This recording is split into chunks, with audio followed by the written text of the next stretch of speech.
சொந்த ஊரிலேயே பலரது வாழ்வில் மண்ணை அள்ளி போட்டிருக்கிறார் பாலசுப்ரமணியன். அவ்வளோ கூட இவ்வளோ கூடனே எங்களை மிரட்டிக்கிட்டே வாங்கினாரு. எப்படி வந்து மிரட்டினார் ஃபர்ஸ்ட்? நாங்கள் சும்மா போயில வரையில கூப்பிடுவாரு, கூட நான் அந்த தாரேன் அவ்வளோ தாரே சொல்லிட்டாரு. எப்படி ஃபர்ஸ்ட் ஏதாவது மந்திரம் கிந்திரம் போட்டு காமிச்சாரா? என்னன்னு தெரியல எங்களுக்கு. உங்களுக்கு ஏதாவது மந்திரம் போட்டு கொடுத்தாரு, பாட்டு காமிச்சாரா? ஒன்றும் போடலை. நான் போயில வரையில வந்து வாங்கினாரு, அவ்வளோதான். எவ்வளோ அமௌண்ட் கொடுத்துருக்கீங்க நீங்க காசு? நாங்கள் 70,000. என்ன ஃபர்ஸ்ட் எவ்வளோ கொடுத்தீங்க? முதல்ல 30,000 கொடுத்தேன். 30,000. அதுக்கப்புறம் பிறகு 10,000, 15,000 இப்படிமே கொடுத்தீங்க. என்ன விஷயம்? திருப்பி போய் கேட்டதுக்கு என்னன்னு சொன்னாரு? அவர் இல்ல போயிட்டாருல்ல. அதுக்கப்புறம் வாங்கிட்டு தரேன் நாளைக்கு தரேனே கடத்திட்டாரு. இதில் ஒரு சுவாரஸ்யம் என்னவென்றால், பாலசுப்ரமணியன் இதுவரை தன்னுடைய போட்டோ யாரிடமும் கிடைக்காத மாதிரி பார்த்து கொண்டிருந்திருக்கிறார். எங்கு போனாலும் அவர் புகைப்படத்தை மட்டும் யாரையும் எடுக்க அனுமதிப்பதே இல்லை. ஏனெனில் புகைப்படம் கிடைத்தால் தான் மாட்டிக்கொள்வோம் என நன்றாக தெரிந்திருக்கிறது அவருக்கு. அவர் எப்படிதான் இந்த விஷயத்தில் கவனமாக இருந்திருந்தாலும் யானைக்கும் அடிசருக்கும் தானே. அவரது புகைப்படம் ஒரு இடத்தில் இருப்பதாக நமக்கு தகவல் கிடைத்தது.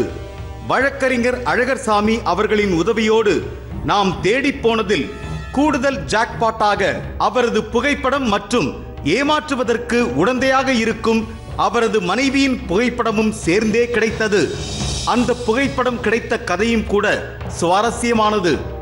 ஒரு ஊரில் ஒருவரிடம் ஏமாற்றும் போது கையும் களவுமாக சிக்கிக் கொள்கிறார்கள் பாலசுப்ரமணியமும் அவரது மனைவியும்.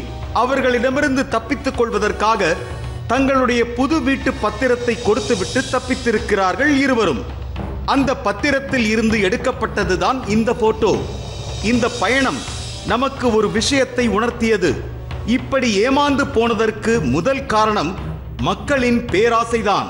அதிலும் மேஜிக் வேலைகளை எல்லாம் கடவுள், மாந்திரீகம், கடவுளின் சக்தி என்றெல்லாம் குழப்பிக் கொண்டிருக்கிறார்கள். கடவுள் மனிதர்களை ஏமாற்றுவதில்லை. கடவுளின் பெயரை சொல்லிக்கொண்டு அற்புதங்கள் நிகழ்த்துவதாக சொல்பவர்களிடம் மக்கள்தான் ஏமாந்து போகிறார்கள். இவர்கள் காட்டுவதெல்லாம் சித்து வேலைகள் அல்ல. அது அவர்களுக்கு கிடைத்த கடவுளின் வரமும் இல்லை. பயிற்சி எடுத்தால் இது போன்ற மேஜிக் வேலைகளை யார் வேண்டுமானாலும் செய்துவிட முடியும் என்பதுதான் உண்மை.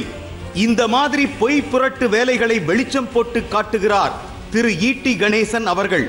சொல்வதெல்லாம் உண்மை நேயர்களுக்காக அவரை பிரத்யேகமாக வரவழைத்து விழிப்புணர்ச்சி ஏற்படுத்துவது மட்டுமே எங்களது நோக்கம்.